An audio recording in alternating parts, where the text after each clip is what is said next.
He's a retired police from Texas. He's here to talk about the realities of investigating violent crime and the realities of deadly force being shot at. Welcome to the Law Enforcement Talk Radio Show. In the Law Enforcement Talk Radio Show, we are joined by special guests talking about their experiences, the realities of investigating crimes, plus those who have experienced horrendous trauma. Police, first responders, military, and victims of crime share their stories. Hi, I'm John J. Wiley. In addition to being a broadcaster, I'm also a retired police sergeant. Be sure to check out our website, letradio.com, and also like us on Facebook. Search for the Law Enforcement Talk Radio Show. Be sure to check out our website, letradio.com. That's letradio.com. There you'll find episodes of the show available as a podcast after airing on radio. And they're always free. There's 700 plus episodes on there right now. There's blogs. Get information about our sponsors. All that and much more at letradio.com. Again, the website is letradio.com. Contact us from Texas. We have Charles Chuck Andrews on the Law Enforcement Talk Radio Show. Charles is a retired police officer in Texas, and he's also written a book, Yes, Sir, The Security Influencer's Guide to Success Using Strategy, Intelligence, and Relationships. He's chairman of the advisory board to support kids of law enforcement officers and military. It's a 501c3. The website is gratitudeinitiative.com. Charles, thanks for your service, number one. Number two, thanks for being a guest on the Law Enforcement Talk Radio Show and talking about it. It's very much appreciated. John, great to be here. Look forward to talking today. Great show. Always listen all the time. Always great topics and real insight into the law enforcement world. Let's get started. Well, I appreciate it, Charles. And here's part of the reason why I do it. Number one, and you've been in the law enforcement game for a very long time, which we'll talk about in a few moments, but in Baltimore, the news media never got it right. And we relied on them to tell our stories. They never got it right. And now they're so biased in their reporting, and it's not even remotely close to truth. So we wanted to provide a platform for people to tell their stories. The realities of policing, the realities of investigating crime, the realities of overcoming trauma, impacts of trauma. It's often crime-based, but not always, and what they did to build their lives afterwards. So your input is extremely important. How long did you do in law enforcement? Well, I actually started in 1976 as a law enforcement police explorer. That's where it all started, and put about 4,000 hours inside a police car, driving around with police officers in South Texas in the Houston area before I became commissioned at the age of, I think I was 19 or 20. So in 1976, I started in 1980, so we overlapped. And by the way, Houston was hiring like crazy in the 80s, and from last time I checked, they still are. Yeah, no. So big hiring push out of the East Coast, right? Still have friends today from NYPD who left, and now that's happening again as a result of the politics unfolding. Oh, yeah. You can see huge articles and videos from the Houston Police Officers Union directly telling New York cops to come to Texas to work. And by the way, Houston is a no-joke area. There's a lot of violent crime there. And a lot of people think that South Texas, in particular, the Gulf Coast of Texas, is laid back. There portions of it are. But there's portions where you've got hardcore criminals. And we've had people on that went through all kinds of deadly shootings and use of force situations. How would you describe your law enforcement career? You know, I had a great career in law enforcement. It made a lot of sense to me to really focus a big part of my career around the actual and true prevention of crime before the crime occurred, where you have victims and a lifetime of mental or physical damage or loss. So a big chunk of my career was in crime prevention. And to this day, that definition has never left me, and even in my own work today. Right. So crime prevention is the anticipation of a crime risk and the initiation of some type of action to remove or reduce said risk. And that's always been my focus. I had an incredible career as a police officer, a crime prevention officer, a training officer. and got to work with communities in the heyday. John, you'll remember COPS, right? Community-oriented policing. Yeah. So I got to work in all of that. It was a great career, and I got to experience as I ended my full-time part of that as a chief of police for a year of my life. I dedicated to see what that was like. And then I still hold my commission today in service of my community, because in Texas, we do it a little bit differently than the other 49 states. One of the things I've got to ask, and by the way, I'm not going to hold the being a police chief against you, and I say that tongue-in-cheek very much. I've had some great guests on that have been police chiefs, but I've had, when I got promoted from patrolman or police officer to sergeant, it was an eye-opening experience, and I've never gone beyond the rank of sergeant because I got hurt and retired young. But with each thing, there was different levels, and I used to say this all the time. They forgot what it was like to be a cop. And sometimes I have no idea what they got to do with their job. True. And I can speak to that because I was also a sergeant as part of my career, and you don't spend the time on the streets. Now, if you're a good sergeant, a good lieutenant or captain or chief, I am of the opinion that you remember the days of what it's like to work on the street, the dynamics, the challenges, the risk, and be able to support them from that perspective. But if you spend time off of the streets and you go into a bunch of paperwork, you lose that. And that's not the kind of leadership that we need. We need it from out in the field up, if that makes sense. And by the way, a lot of people, and I'm old school, and I take it from you starting, you're old school too. So I like the term cops. And a cop is someone who did the job. They're real police. And then in police officers, we had, and I hate to say this, we had mobile report takers that never, ever, ever showed up on a hot call. They're always the last one there. They never got IID complaints. They never got blood on their uniform. They never had any of that bad stuff happen, and they're first ones to get promoted. And they usually wound up becoming police chiefs. You know what? I that is so ironic that you say that, because I saw it. Exactly what you said, word for word. I saw that happen time and time again. So you're right. It's cop in leadership was a rare thing, but I can testify to exactly the scenario unfolded. And I know those people still today, right? And everybody has a certain role, and it just seems like those particular officers who didn't want to be on the hot calls or showed up last or didn't want to get in the mix, they ended up being promoted. I saw that pattern. I agree with you. And they usually are pass judgment on the ones who do. And I'm not saying this with everybody, but that's part of the reason why that's what I encountered. To be totally fair, those who came up were street cops. They were good police. They're real police that made rank. They sometimes chose their battles very carefully, and let's just say sometimes they did not fulfill their promise. They forgot where they came from. When we talk about your career, what is the number one thing, in your opinion, that most people don't get?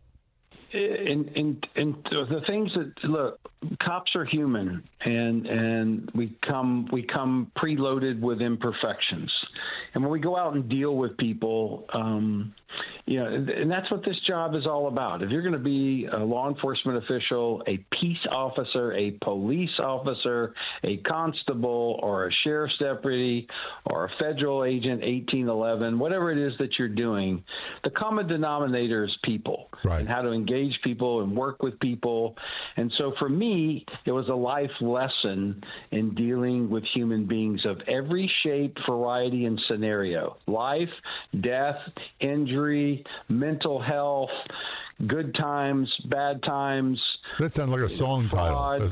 We're taking a short break. We're talking with Charles Chuck Andrews, retired police officer. He's the author of the book, Yes, Sir, The Security Influencer's Guide to Success Using Strategy, Intelligence, and Relationships. He's also chairman of the advisory board to support kids of law enforcement officers and military. It's a 501c3. The website is gratitudeinitiative.com. This is Law Enforcement Talk Radio Show. We got so much more to talk about. Don't go anywhere. We'll be right back. You can find us on Facebook. Just search for the Law Enforcement Talk Radio Show and be sure to click like.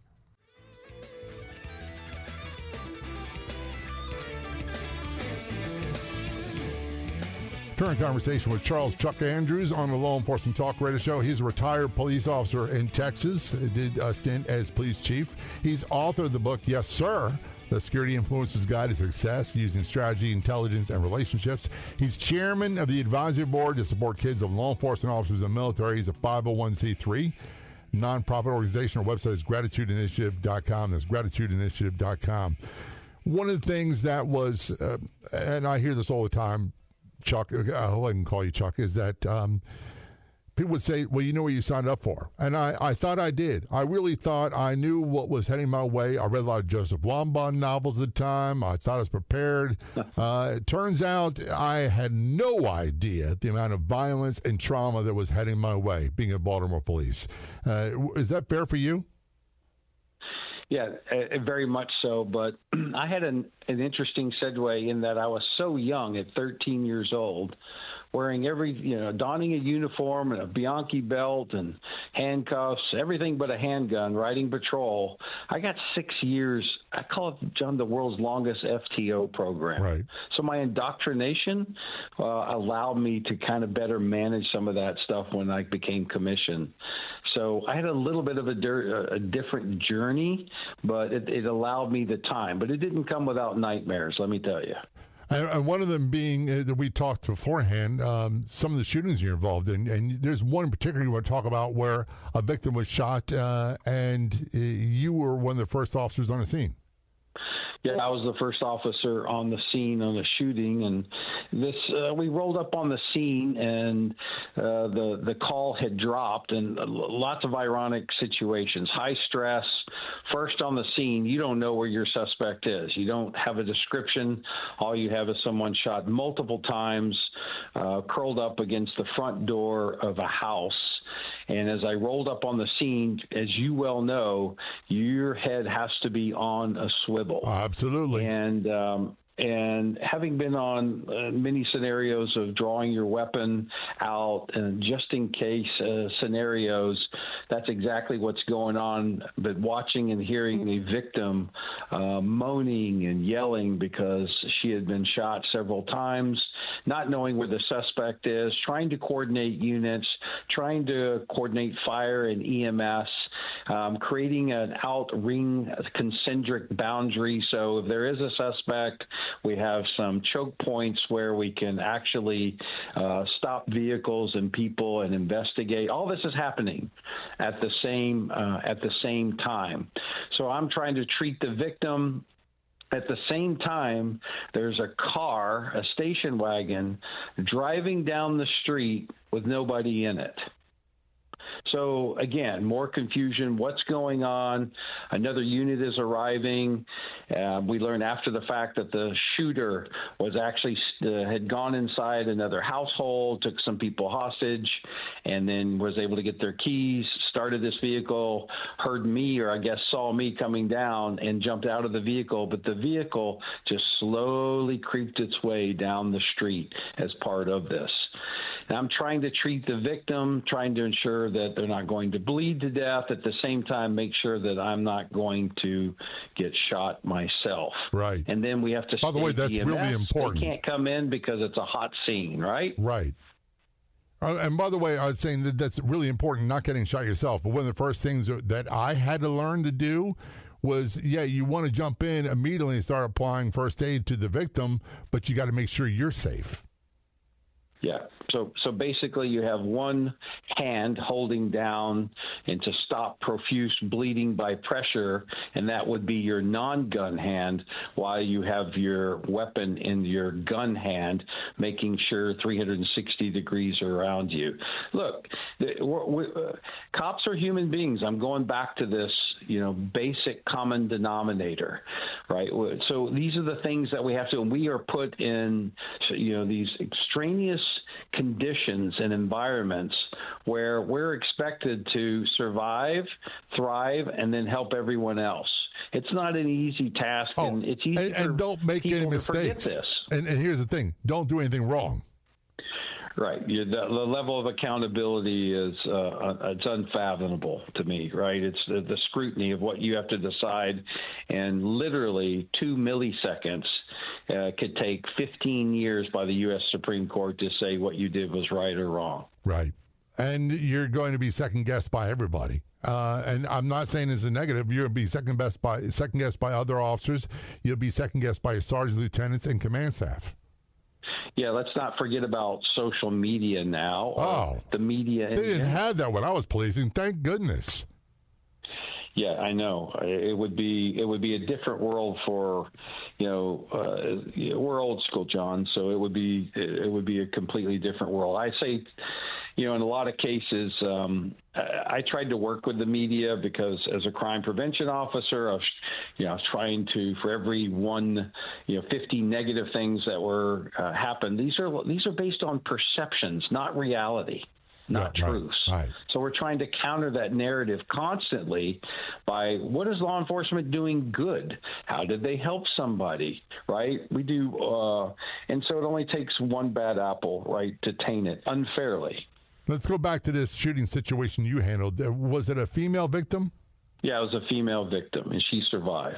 Thank God she survived. How many times was she shot? As I recall, somewhere 4 to 6 rounds in the stomach. That's quite a bit. And look, I don't want to get shot, period, at all. As a matter of fact, I've turned into such a wuss that anytime they show anything like that on television or surgical procedures, I'm going to cover my eyes. I don't want to see any part of that stuff. Yeah, it was fairly cool that day. Clothing was heavy. As you know, depending on the clothing and the amount of bleeding, you really don't know. You have to actually touch the clothing to find out where entry was, because the bullet hole is so small. And by the way, and this is something Holloway gets wrong all the time, there were shooting calls that I was on. The victim did not survive, where I thought they were stabbed. But look at the exit wound, it's a different story. The entrance is very, very small. Sometimes it looks like it's an incision. It doesn't always look like a gunshot. It doesn't look like what Hollywood comes across. There's no that's spurting of blood. Right. And you're expected to make the right call all the time. And this is something that I get into with people all the time. And there's a popular conception, and we're almost out of time, that police are stupid. And I'm sitting there thinking, well, they weren't dumb when I was policing. And nowadays, most are college educated. Most have speak different languages. Most have choices for occupations they can do. And they're choosing to do this line of work, and they're not dumb at all. How would you describe them? Yeah, no, they're not dumb at all, right? I mean, listen, you need a PhD, you need an MD, right? You need a counseling license, and look, the requirements have gone up, and it's just tough finding people now and keeping people. That's the hard part. And I'll give you a great example, John. So, like, if one of your loved ones is murdered today, and you know as well as I know, homicide, they rotate, right? Who's on call? Right. You have no idea who that homicide investigator is that's going to work the case of your family member.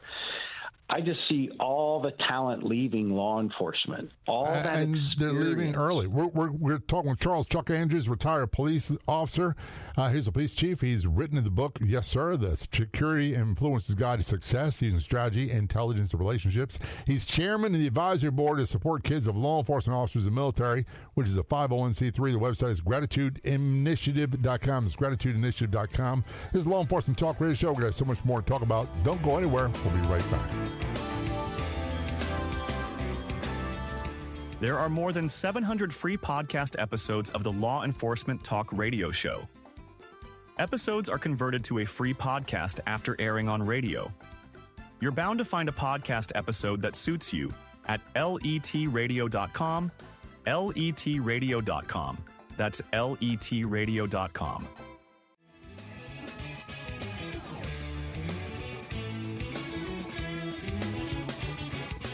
Return conversation with Charles Chuck Andrews. He's contacted from Texas. He's a retired police officer in Texas. He's author of the book, Yes, Sir, The Security Influencer's Guide to Success Using Strategy, Intelligence, and Relationships. He's chairman of the advisory board to support kids of law enforcement officers in the military, which is a 501c3. Website is gratitudeinitiative.com. It's gratitudeinitiative.com. We'll talk about that a little bit later. One of the things that I take exception to. There's many things about policing I do, but my first encounters with dead bodies were way before policing. As a cab driver in North Virginia, there was a suicide I saw, and I had to call the police on. There was a dead body I saw on a senior year trip to New York City before that, floating in outside the Statue of Liberty. And that was a homicide.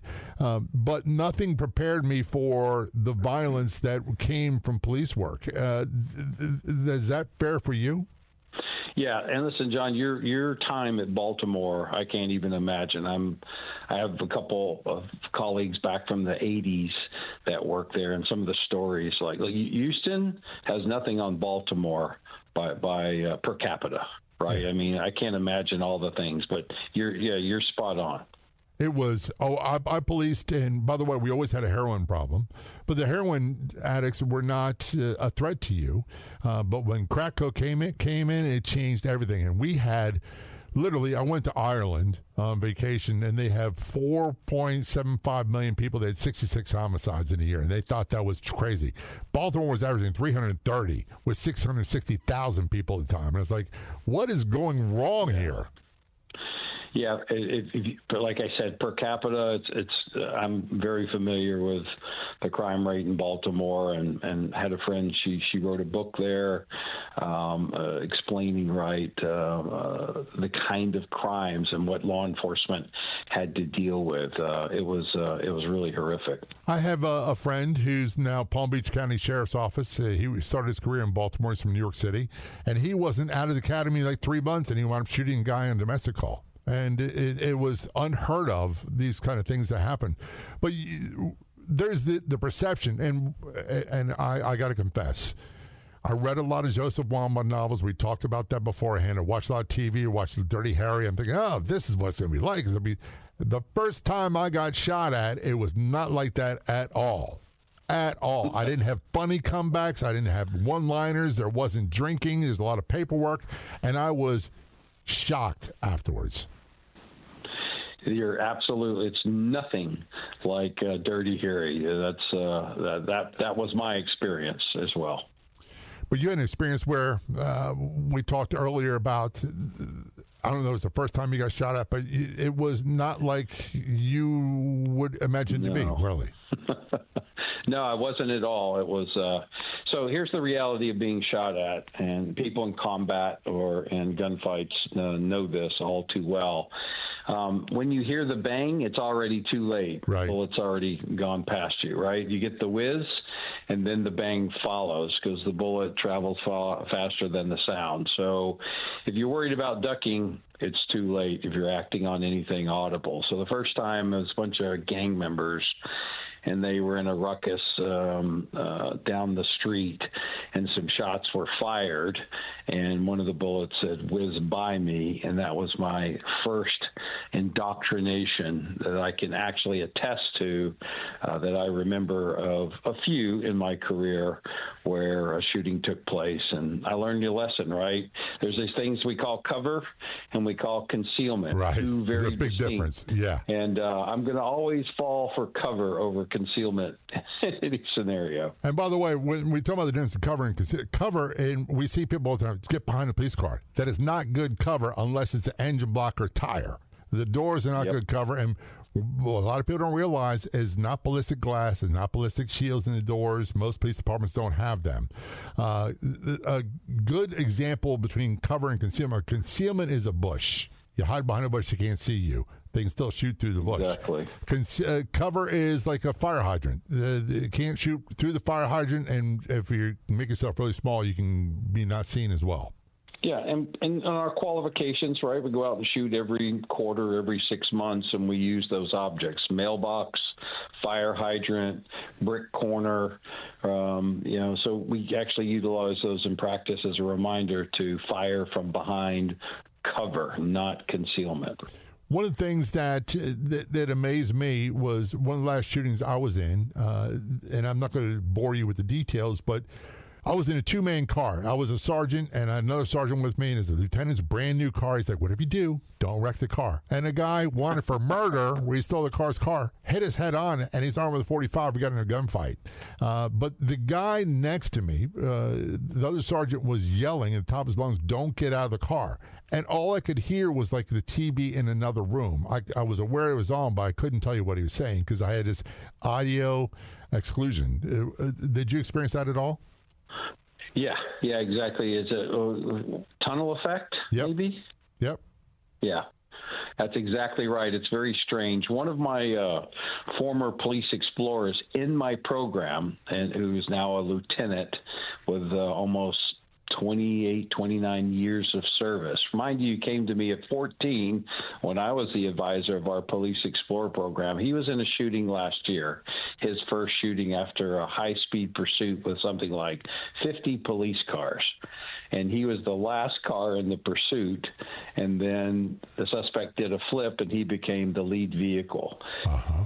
And the suspect, it all went tunnel vision for him, and he broke it down for me. And sure enough, not unlike what you just described, he experienced. And he actually thought, as I understand it, that when he discharged his weapon as the vehicles collided, but the suspect, I think, shot himself in the head, thinking that it was his round that did that, but I don't think it was.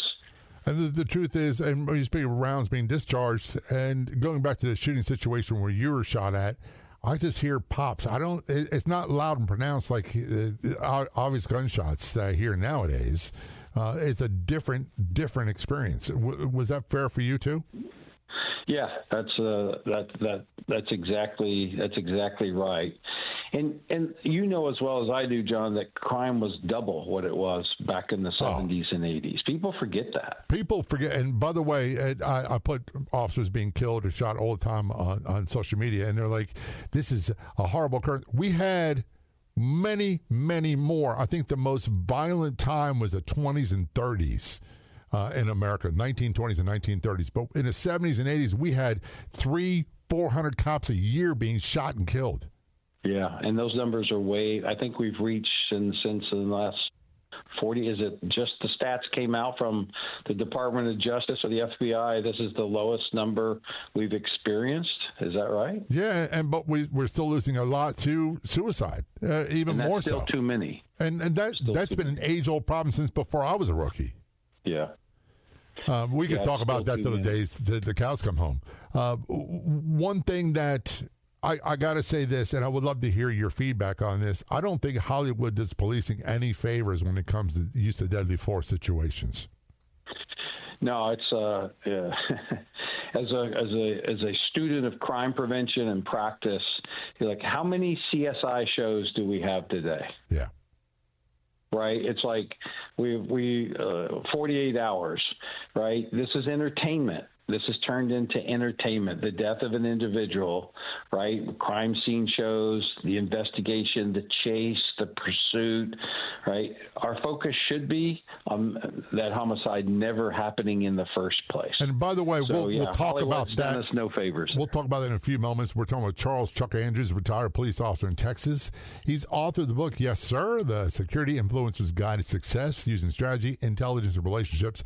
He's chairman of the advisory board to support kids of law enforcement officers and military. It's a 501c3. The website is gratitudeinitiative.com. It's gratitudeinitiative.com. This is Law Enforcement Talk Radio Show. We're going to take a short break. We will be right back. How would you like to improve your health? Let's get healthy. Tips you can use today for free. They don't require any money at all. You can download a free ebook, 15 Tips to Improve Your Health, at lethealthy.com. That's lethealthy.com. Again, it's lethealthy.com. And let's get healthy for free.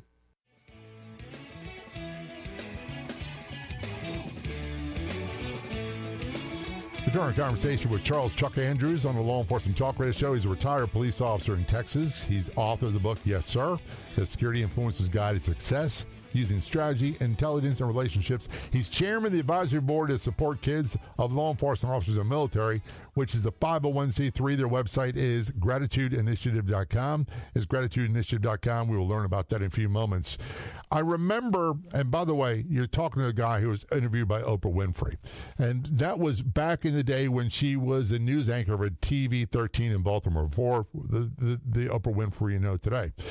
But one of the things, I was watching a show where we talk about crime prevention, and she was interviewing a woman that had been shot multiple times. And the woman said, when I was driving into my driveway to pull in the garage, I noticed the trash can was out of place, and I didn't pay attention to it.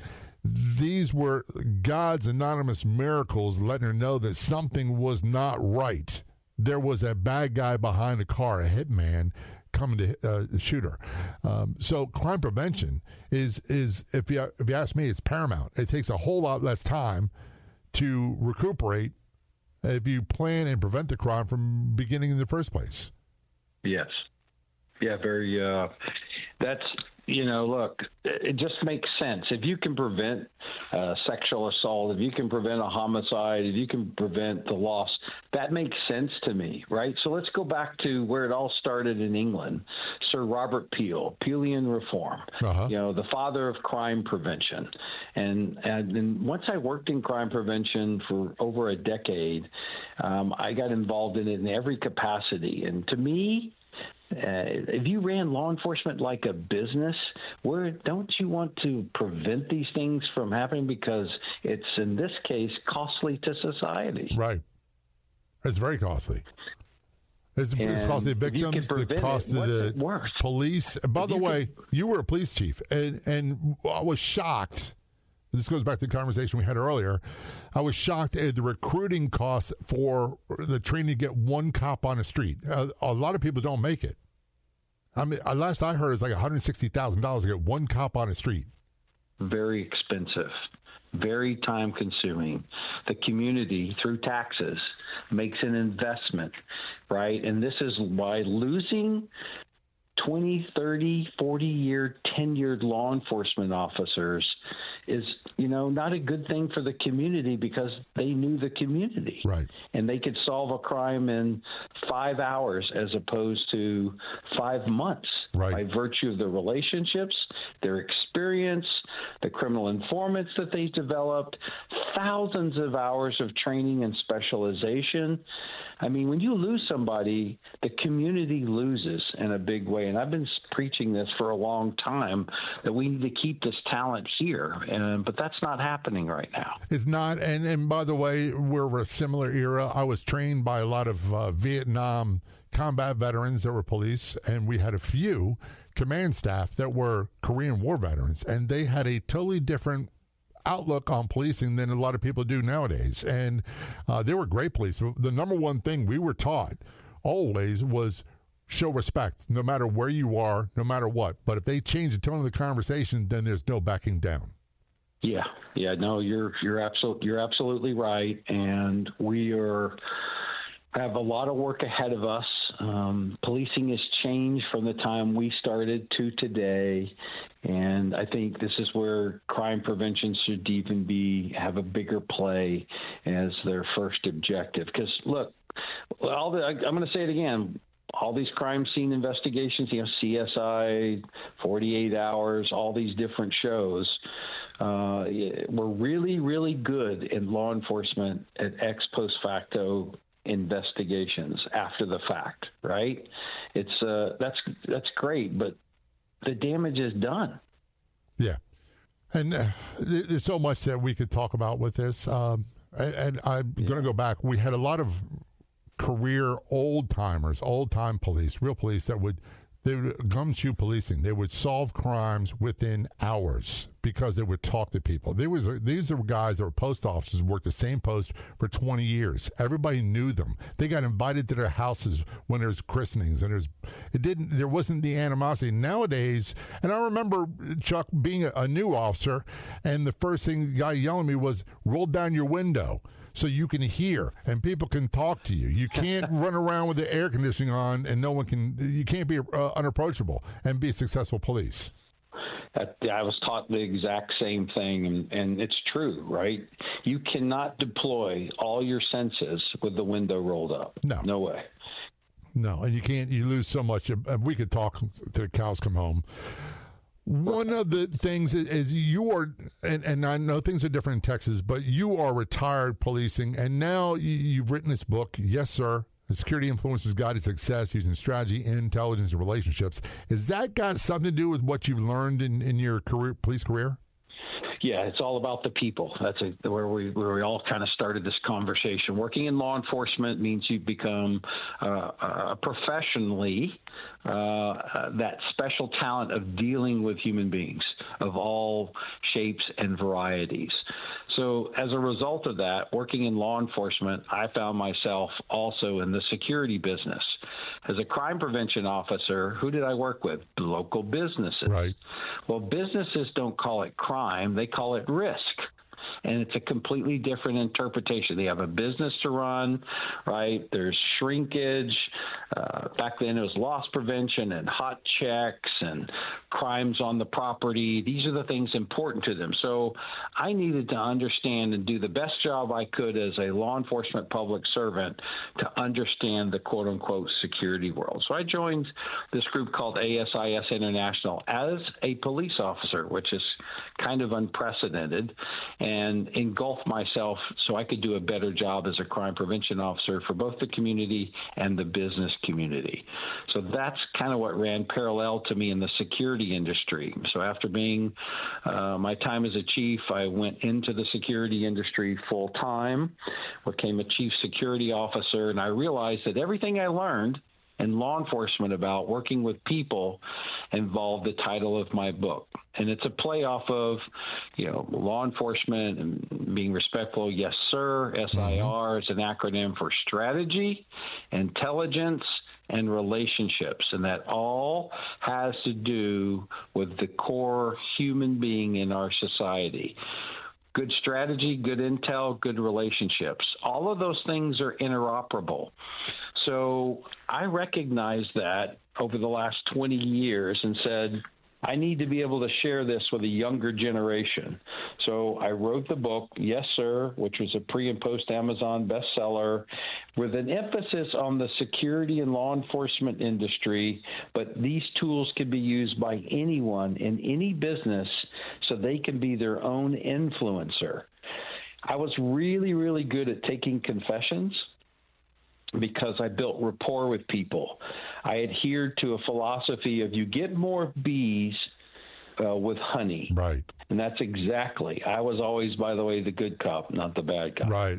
It was easy enough to take that delta and work it. And so, literally, I would get calls to come in and talk to suspects because they wouldn't talk to Officer Jones or Officer Nancy or whatever the case happens to be because I built rapport with the community. I never rolled up my window, John. Does that make sense? Oh, yeah. You've got to be approachable. And by the way, a lot of people love to criticize police. Well, so-and-so, this shooter, this mass shooter, they bought him lunch. Listen, that's how you get confessions. You don't get them by being a hardliner. I want to shift gears to your chairman of the advisory board for Support Kids of Law Enforcement Officers and Military. It's a 501c3. What is the name of that? Is it gratitudeinitiative.com is the website? Gratitude Initiative. That's exactly right. So this was developed by a couple of gentlemen who founded it and supporting, thousands of students and parents in every state and around the world. It's a one-of-a-kind college and career prep program with educational workshops, scholarships, and these are free to the families through the donations we receive. Been around since 2013. We just celebrated our 10-year anniversary not too long ago.